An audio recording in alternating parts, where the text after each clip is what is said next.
I read a lot. There were always contests at the library in the summer where, if you read 10 books, you got a little gold star. If you read 20, you got like 2.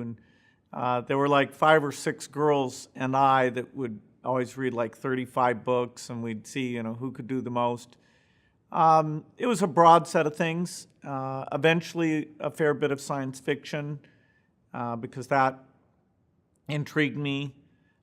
Some biographies, understanding what different leaders had done and how they'd picked what they'd wanted to do.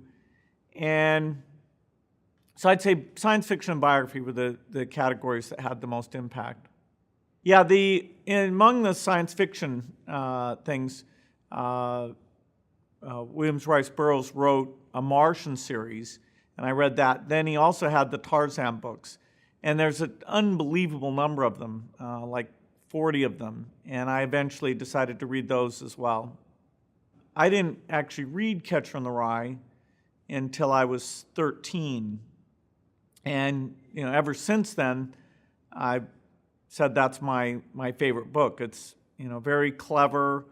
It acknowledges that young people are a little confused, but it can be smart about things and see things that adults don't really see. So I've always loved it. My second favorite book is the book by John Knowles called A Separate Peace. And that's a phenomenal book. I've been reading it to my son recently. There's actually a movie made of it that's fairly good, but I'd say the book is incredibly good. That's 2 young boys growing up, one who is sort of intentionally trying to be good at things, and the other, Eugene, is just kind of naturally great at sports and has this wonderful energy, and they have this great friendship. And it happens to be at a time where the older boys are going off to war, and they're trying to figure out what does that mean to them.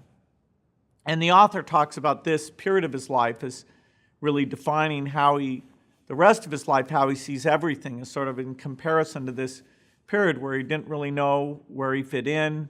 He thought of himself as maybe too calculating. And the end of the book, which I won't spoil, is a bit of a tragedy with this friend of his. But it really talks a lot about what is our bargain with the world, how do we grow up, what are we worried about, and how do we take that into adulthood.